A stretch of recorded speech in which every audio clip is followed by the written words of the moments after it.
कहने का भाव ये है कि जिन पुण्यात्माओं को ये ज्ञान समझ में आ गया, नाम ले लिया, फिर भगवान पर छोड़ दे इस बात ने। अगर जो मालिक आपकी रजा हो, हमारे जो हित में हो वही करना।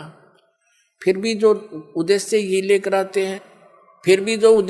लेकर आते हैं, तो कुछ मालिक नहीं चाहता कि इनको क्यों फांसी डालूं, और वो नाम त्याग जाते हैं और धक्के खाते हैं। मिलना तो उनको कुछ है नहीं। तो फिर क्या होता है, उस बहन के साथ क्या बीतेगी। परमात्मा कहते हैं कि इस काल, यो काल ऐसी दुर्गति करेगा आपकी, वो बहन की मृत्यु हो जाएगी इसी दुख में। हे भगवान मेरा बालक ना होए, हे भगवान मेरा बच्चे ना होए, बताओ। तो इस तरफ में वह मर जाती है। तो काल तो विलियन है, ये तो खलनायक है। ये क्या करता है कि ले अब के तेरे को बच्चे दे देता हूं, अगले जन्म में उसको कुतिया की योनि मिलती है, और एक टाइम में वह 8 बच्चे पैदा करेगी। फिर नु कहेगा ले तू बच्चे पैदा करके छक ले। तो वह दुर्गति जाकर वाई खड़ी कर ली, अपने जी ने साका पैदा कर लिया, समस्या। और परमात्मा कहते हैं होले सुहागण सुरता त्यारे, मालिक गिर जाना है हेतु तो। होले सुहागण सुरता त्यारे, मालिक गिर जाना है तेरा। सोन शेखर बर तारे, मालिक गिर जाना है। नाले दोले ओढ़ पैर लेकर 16 श्रृंगार, आज नहीं तय तड़के परसों आवेंगे तेरे लड़िहारे, मालिक गिर जाना है तू तो। होले सुहागण सुरता त्यारे, तेरे साथ की कितनी जाली तू क्यों लारी वार, तेरे साथ की कितनी जाली तू क्यों लारी वार। गुड़िया खेलत जन्म गवाया, लाया है नहीं विचारे, मालिक गिर जाना है तू तो। होले सुहागण सुरता त्यारे, है तेरा सोन शेखर बर तारे।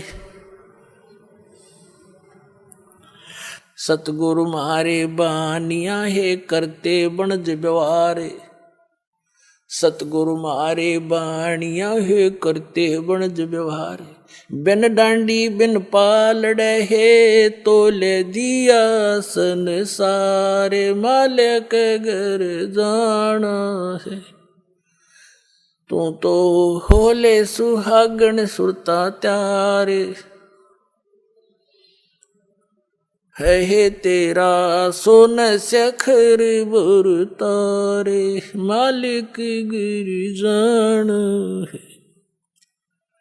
सोन शेखर में सेज पिया की, हंसे हंस कर ले प्यार। सोन शेखर में सेज पिया की, हंसे हंस कर ले प्यार। कहे कबीर सुनो मेरी सजनी, लूटो वो अजब बहार, मालिक गिर जाना है तू तो। होले सुहागण सुरता त्यारे, मालिक गिर जाना है। इसमें क्या समझाना चाहा परम पिता ने। पुण्यात्माओं, हर तरह के वचन बोले परमेश्वर ने आप जी को यहां से निकालने के लिए। जैसे कुएं में बाल्टी गिर जाती है, उस बाल्टी यानी निकालने के लिए बाल्टी को एक रस्से से बांध कर, हुक, उसको कांटा बोले, कांटे 20-21 कांटे वो हुक उल्टे सुलटे उसमें जकड़े हुए होते हैं उसे हुक, और वो इकट्ठा उसका ग्रुप सा होता है, रस्सी का बांध के और उसको नीचे डाल दिया जाता है। और ऐसे कुएं में लाते हैं। वो तो एक के हुक्म बाल्टी को तो एक ही हुक्म में अटक जाना था, लेकिन वो 10, 15, 20, 21 डाल दिए। किस लिए? कि ना जाने कौन से में सूत बैठ जाए, उससे मुड़ जावे। एक ने तो घुमाए जाए इधर उधर, ना सेट हो इकट्ठे डाल दिए कई, तो ना जाने कौन सा में फंस जा निकला बाहर। तो परमात्मा ने हर तरह की वाणी बोली है, ना जाने किस पुण्यात्मा कौन से कांटे में फंस जा और निकल जा काल के कुएं। तो क्या बताते हैं, नाले धोले ओढ़ पैर लेकर 16 सिंगार। अब नाना धोना क्या है? सत्संग रूपी सरोवर में आत्मा के मैल धोए। श्रृंगार क्या करने हैं? शील, संतोष, दया, विवेक, दान, धर्म, भक्ति, सिमरन, ये विवेक से काम लेना, ये आपके श्रृंगार हैं भगत के। बुराइयों से दूर रहना, भक्ति करना, दान देना, तो ये इस तरह की जो सेवा, हाथ से सेवा करना, ये श्रृंगार है इस आत्मा के, जिससे परमात्मा को प्यारी लगेगी। और कहते आज नहीं तो कल परसों तेरे आवेंगे लणिहार। लणिहार माने तेरे लेने वाले आएंगे जब तन भक्ति नहीं करीता है। यम के दूत आवेंगे और तुझे यहां से घसीट ले जाएंगे। फिर क्या बताते हैं, तेरे साथ की कितनी जाली, तू क्यों लारी वार। जैसे बताते धरु गए, प्रहलाद गए, जैसा जहां तक उन्होंने गए हैं। और क्योंकि परमात्मा कबीर जी के आने से पहले आप जी को किसी भी ऐसी आत्मा का ज्ञान नहीं था जो मोक्ष को प्राप्त हुई है। आप जी केवल धरु, प्रहलाद, मीरा बाई और इनको इस तरह की जो आत्माएं थी, इनको पार समझते थे। उसी तरह भगवान ने आके ज्ञान देना चाहा ताकि इनकी वास्ता अटके भगवान में लगे। फिर सही स्थान की टिकट मिल गई तो वो तो वहीं जाकर छोड़ देगा। उन्होंने इसलिए ये ज्ञान दिया कि तेरे साथ की कितनी जाली, तो क्यों लारी वार। कौन गया? धरु गया, प्रहलाद गया, मीराबाई गई हैं और बहुत से महापुरुष गए। तू क्यों लारी वार। और गुड़िया खेलत तन जन्म गंवा दिए, लाया नहीं विचार।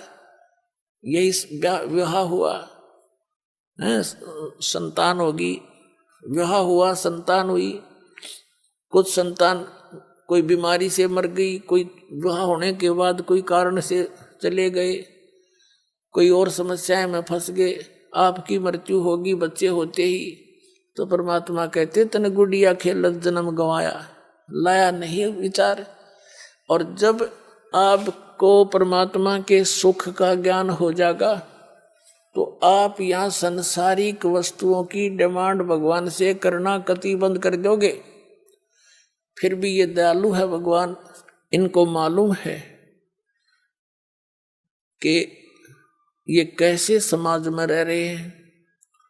तो आप जी को जैसे भी वो निकालना उचित समझेंगे वैसी ही व्यवस्था आपके लिए कर देंगे। जैसे कोई रोगी है और रोगी डॉक्टर के पास जाता है, डॉक्टर उसको ज्यादा सीरियस देखकर एडमिट भी कर लेता है, नहीं तो औषधि भी देकर भेज देता है।